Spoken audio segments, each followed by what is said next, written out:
Assalamualaikum warahmatullahi wabarakatuh. Perkenalkan, nama saya Nirmala Dewi Kadarsi. Saya adalah dosen program studi Teknik Informatika di Universitas Indraprasta PGRI Jakarta. Pada kesempatan kali ini, saya akan menjelaskan tentang salah satu mata kuliah yang saya ampu, yaitu mata kuliah Statistika Lanjut. Mata kuliah Statistika Lanjut ini didapatkan mahasiswa di semester kelima dengan bobot SKS 2. Adapun mata kuliah prasyarat sebelum mahasiswa mendapat mata kuliah statistika lanjut adalah mata kuliah statistika dasar yang didapat mahasiswa di semester ketiga dengan bobot SKS sebanyak 3. Capaian pembelajaran mata kuliah statistika lanjut, mahasiswa diharapkan mampu menentukan peubah acak, harapan matematis, dan varian dari peubah acak. Kemudian, mahasiswa mampu menentukan distribusi normal, normal baku, dan teoritis peubah acak, distribusi sampling rata-rata dan proporsi suatu sampel, distribusi sampling selisih rata-rata dan selisih proporsi dari dua sampel, menentukan pendugaan parameter rata-rata, proporsi, varian dari parameter populasi yang tidak diketahui. Kemudian juga mahasiswa mampu melakukan pengujian terhadap hipotesis suatu parameter, serta dapat menerapkan metode ANAVA dan ANAKAVA untuk menentukan keragaman dari data. Materi yang akan diajarkan selama 1 semester mata kuliah statistika lanjut, yaitu peubah acak, distribusi normal baku, distribusi sampling rata-rata dan proporsi suatu sampel data, distribusi sampling selisih rata-rata dan selisih proporsi dari dua sampel, pendugaan parameter rata-rata, proporsi, dan varian, pengujian hipotesis, ANAVA, serta ANAKOVA.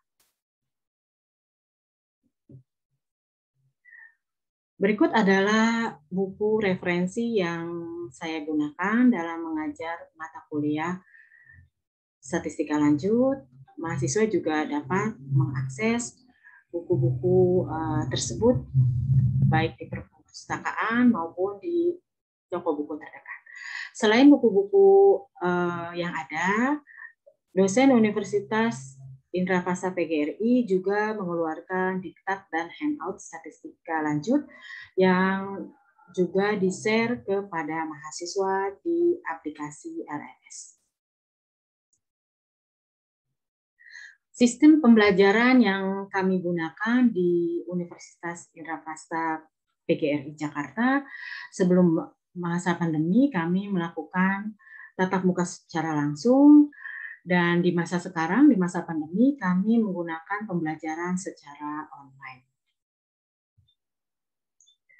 Adapun media pembelajaran secara online yang kami gunakan, yang pertama adalah LMS Unega, yang kedua Zoom meeting, ya, di mana kami berdiskusi secara sinkronus.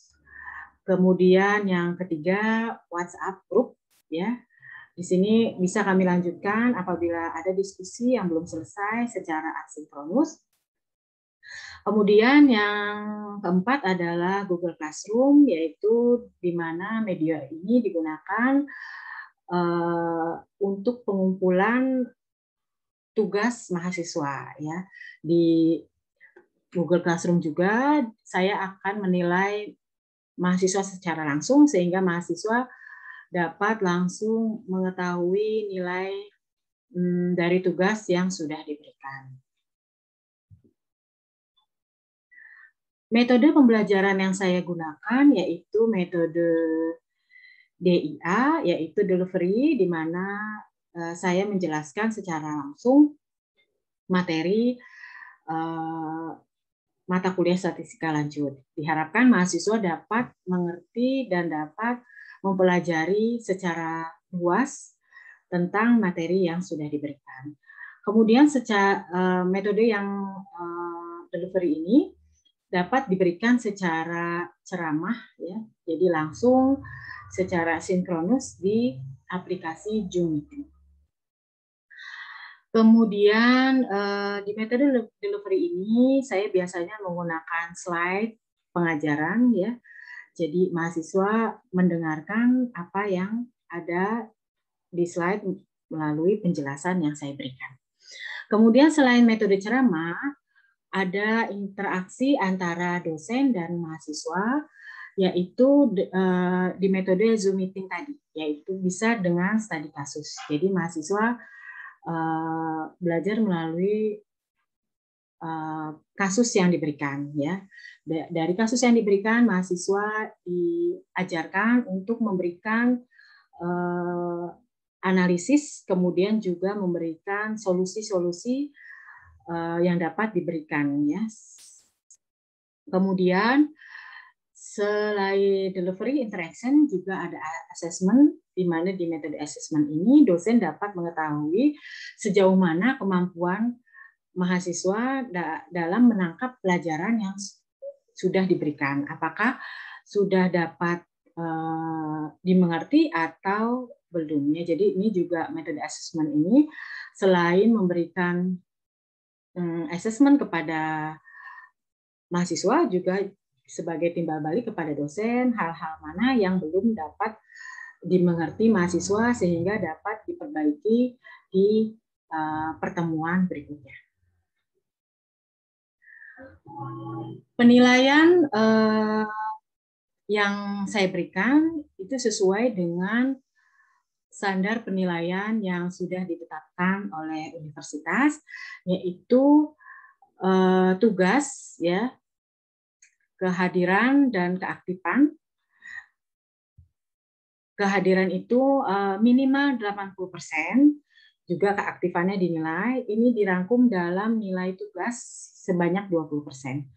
Kemudian UTS itu mempunyai bobot 30% dan UAS mempunyai bobot 50%.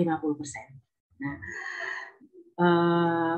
nilai-nilai ini diberikan secara terbuka, ya, jadi mahasiswa dapat mengetahui berapa nilainya, mengapa nilainya cukup atau mengapa nilainya kurang, sehingga nantinya bisa diberikan perbaikan nilai sesuai dengan jadwal yang ada, sesuai jadwal yang sudah diberikan universitas. Demikian penjelasan mata kuliah statistika lanjut. Untuk selanjutnya saya akan memberikan video tentang pembelajaran secara langsung melalui aplikasi Zoom. Selamat menikmati. Terima kasih. Assalamualaikum warahmatullahi wabarakatuh. Bismillahirrahmanirrahim. Assalamualaikum warahmatullahi wabarakatuh. Waalaikumsalam warahmatullahi wabarakatuh. Semoga dalam kondisi sehat walafiat, ya. Sehat ya, semuanya? Alhamdulillah. Alhamdulillah. Baik, Ibu, share screen terlebih dahulu.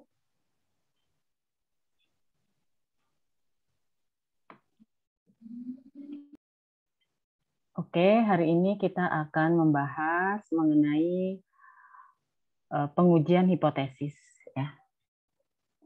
Jadi pengujian hipotesis itu kita pelajari menjadi dua bagian, ya, itu sendiri. Nanti dilanjutkan dengan macam-macam pengujian hipotesis. Pada pertemuan kali ini kalian akan mempelajari apa itu hipotesis, apa itu hipotesis statistik, uji hipotesis, manfaatnya, kemudian jenis-jenisnya, kemudian juga cara menentukan H0, H1, kemudian nanti juga akan mempelajari pengertian tipe error 1, 2, dan taraf signifikansi. Yang pertama, hipotesis dan hipotesis statistik, ya.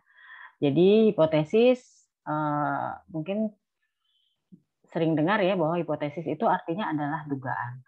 Sedangkan kalau disandingkan dengan kata statistik, ya, hipotesis statistik itu berarti adalah dugaan tentang parameter. Jadi parameter populasi. Nanti itu ruang lingkupnya ada rata-rata, proporsi, dan varian. Nah, hipotesis statistik ini nanti dia akan diuji secara empiris. Jadi ketika sudah ada dugaan, dugaan itu diuji secara empiris berdasarkan data. Ya, itulah yang disebut dengan uji hipotesis. Ya, jadi kalau di statistik itu kita mainnya data, gitu ya. Bagaimana tahu bahwa uji hipotesis ini mana yang benar, ya? Itu caranya bukan hanya dugaan-dugaan saja, tapi berdasarkan data yang kemudian diuji sehingga nanti didapatkan kesimpulan. Apa manfaat uji hipotesis? Ya, yang utama adalah uji hipotesis ini membantu mengambil keputusan. Jadi misalkan ada seorang wali kota, calon wali kota, dia ingin kampanye, dia ingin tahu ya di kecamatan mana masyarakat yang paling sedikit mengenal dirinya. Seperti pertemuan sebelumnya, Ibu sudah sampaikan, kalau misalnya diuji satu persatu ya secara sensus, itu jelas akan memakan waktu, memakan tenaga, dan memakan dana. Oleh karena itu, perlulah yang diambil yang namanya sampel. Ya. Sampel ini adalah contoh ya beberapa yang diharapkan ya dan dianggap sama dengan populasi yang sesungguhnya ya. Nanti sampel ini diuji ya di mana dari kecamatan A, B, C ini mana yang paling sedikit mengenal calon wali kota ini. Oh, ternyata setelah diuji misalnya kecamatan B yang paling sedikit mengenal calon wali kota ini. Nah, sehingga dengan hasil uji hipotesis ini calon wali kota ini fokus ya nantinya di kecamatan yang masyarakat masih sedikit mengenal dirinya. Itu manfaat uji hipotesis. Nah, kemudian uji hipotesis statistik ini ada dua ya. Yang pertama hipotesis nol, yaitu dugaan awal. Dugaan awal ini bisa dari pernyataan, bisa dari pengalaman dan lain sebagainya. Nah, lawannya itu adalah hipotesis alternatif. Disebutnya H1. H1 ini lawan dari H0. Jadi kalau hipotesis awal, hipotesis nolnya itu H0, hipotesis alternatif itu H1. Di beberapa buku ditulisnya hipotesis alternatif. Jadi nanti ada H0 dan ada H1. H1 adalah lawan dari H0. H0 adalah lawan dari H1. Jenis pengujian hipotesis itu sendiri ada dua. Yang pertama, uji hipotesis satu arah. Yang kedua, uji hipotesis dua arah. Uji hipotesis satu arah terbagi lagi menjadi dua, yaitu uji hipotesis sisi kiri dan uji hipotesis sisi kanan. Ya, perhatikan kalau sisi kiri dia tandanya H1-nya, perhatikan H1-nya kurang dari. Kalau sisi kanan H1-nya lebih dari. Kalau hipotesis dua arah itu H1-nya tidak sama dengan. Nah, karena H1-nya kurang dari, maka H0-nya adalah lawannya, yaitu lebih dari sama dengan. Ya. Ini H1-nya lebih dari, maka H0-nya kurang dari. Ini H1-nya tidak sama dengan, maka H0-nya sama dengan. Ciri H0 itu mengandung sama dengan. Ingat, yang ada sama dengannya itu adalah H0. Ini kan lebih dari sama dengan. Oh, ada sama dengan, berarti dia masuk H0. Kalau tidak mengandung sama dengan, berarti dia H1. Ya. Contohnya ini. Uji hipotesis isi susu 250 mili. Apabila ada seseorang yang bilang bahwa oh, sepertinya isi susunya kurang dari 250 mili. Kurang dari, berarti itu masuk Mana? Sisi kiri, kanan, atau dua arah? Kurang dari 250. Kiri. Pertama kita analisanya gini. Kurang dari berarti mengandung sama dengan atau tidak? Enggak. Tidak. Ya, berarti kita lihat H1-nya. H1-nya kalau kurang dari itu adalah H1. Maka dia H1-nya adalah kurang dari. Ya. Lanjut. Nah, ini contohnya ya. Seorang dokter paru-paru menyatakan bahwa proporsi orang yang kanker paru-paru akibat merokok lebih dari 30%. Lebih dari 30% mengandung sama dengan atau tidak? Tidak. Maka kalau dia tidak mengandung sama dengan, dia masuk sebagai H1. Lebih dari 30%. Karena dia proporsi, maka lambangnya P. Lebih dari 30%. Kemudian H0-nya berarti bagaimana? H0-nya kebalikan dari lebih dari, yaitu kurang dari, sama dengan. Ingat? Kurang sama dengan. Ya, ciri H0 mengandung sama dengan. Berarti kalau lebih dari H1-nya, tadi berarti ini ya, lebih dari, berarti dia uji hipotesis satu arah sisi kanan. Suara sisi kanan. Uji hipotesis satu arah sisi kanan. Kemudian selanjutnya, seorang ahli sosial kependudukan menyatakan bahwa rata-rata pengeluaran penduduk desa per bulannya kurang dari 3 juta. Kurang dari 3 juta mengandung sama dengan atau tidak? Tidak. Makanya dia H0 atau H1? H1. Berarti H1-nya kurang dari 3 juta. H0 kebalikannya, berarti kalau ini kurang dari, dia H0-nya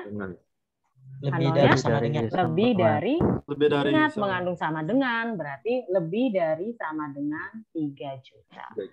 Kalau H1-nya kurang dari, berarti dia kiri atau kanan? Kiri, Bu. Kiri. Ya, dia pengujian satu arah sisi.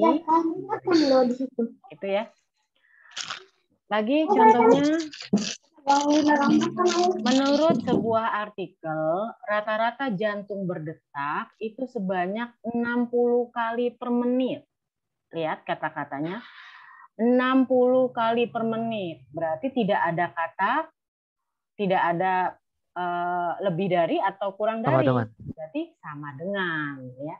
Nah, kalau sama dengan, otomatis lawannya tidak sama dengan. Berarti dia pengujian, kalau sama dengan dan tidak sama dengan, dia pengujian dua arah. Gitu ya. Nah, coba sekarang kita coba. Seorang dosen menyatakan bahwa rata-rata nilai yang diperoleh mahasiswa pada mata kuliah statistik lanjut tidak ada yang lebih dari 90. Apakah itu benar? Tidak ada yang lebih dari 90. 90 masuk tidak? Tidak.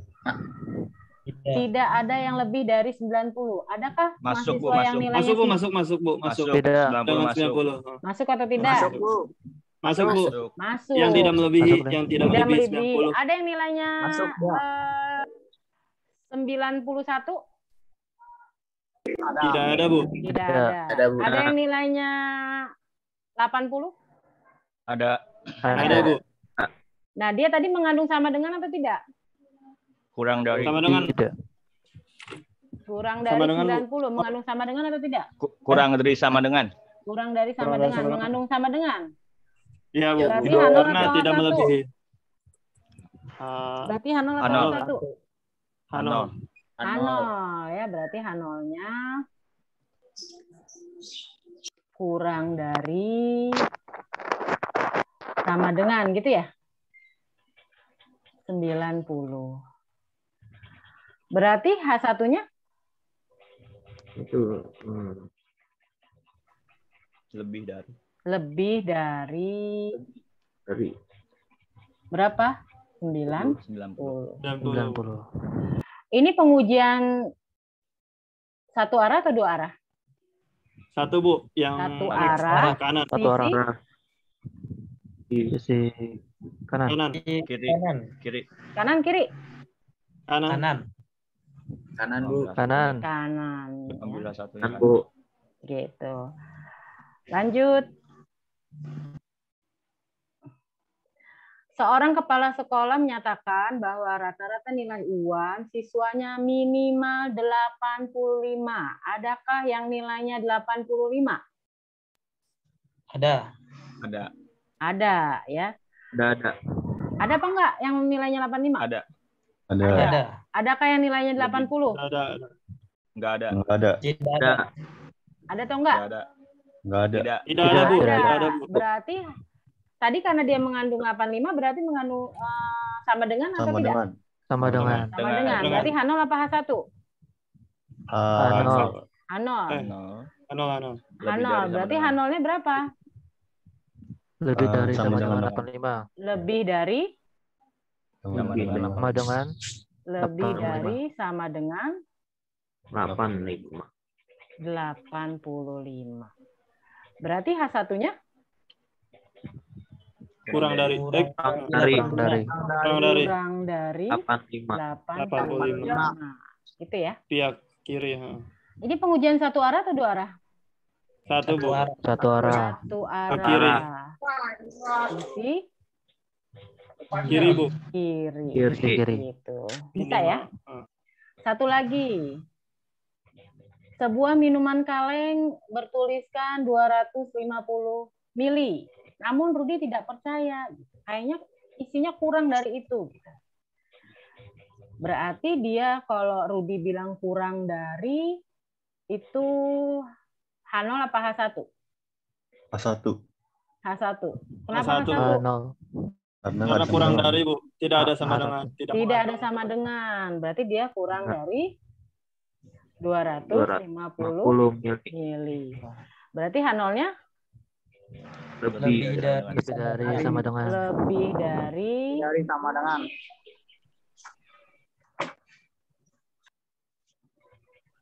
sama 200. dengan 250. 250. Gitu ya. Ini pengujian apa nih? Satu arah, Satu arah. kanan atau Satu kiri? arah kiri. Jadi Satu arah kiri. Kiri. Gitu. Ada pertanyaan sampai sini? Ada yang kurang jelas? Jelas? Lanjut? Cukup jelas, Bu. Lanjut. Cukup jelas. Lanjut ya. Bu. Oke. Kemudian nanti dalam perjalanannya ada kesalahan-kesalahan pada pengujian ya.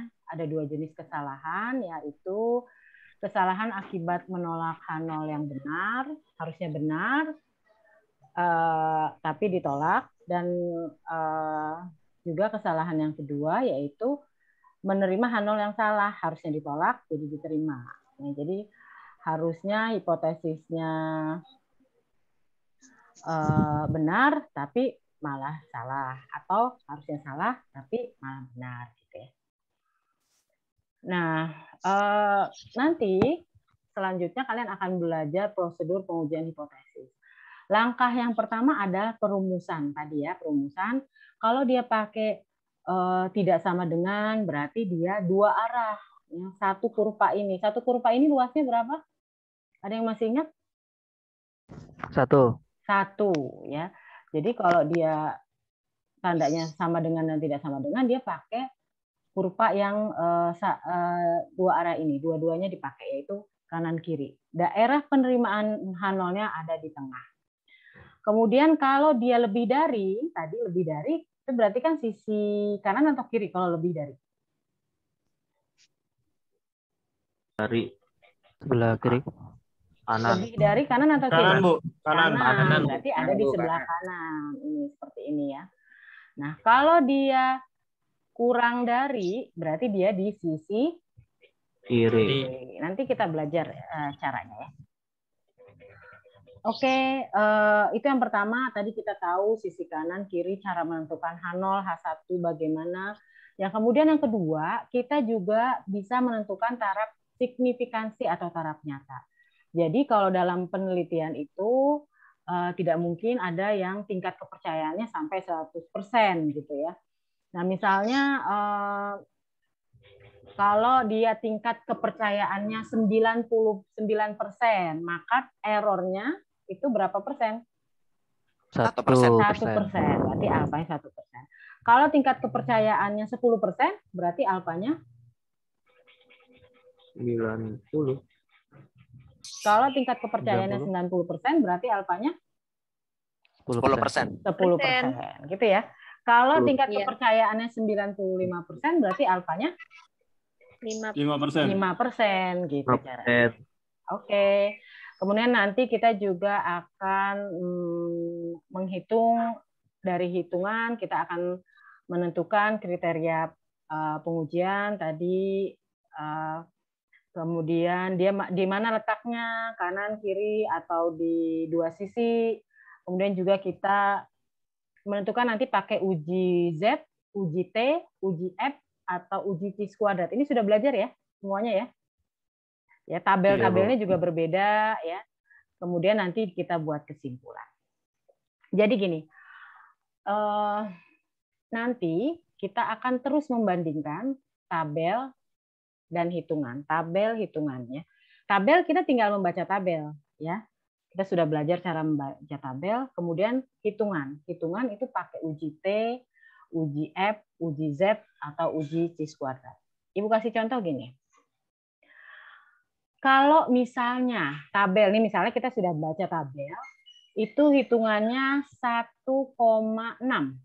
Letaknya di sini ya. Ini adalah titik kritis.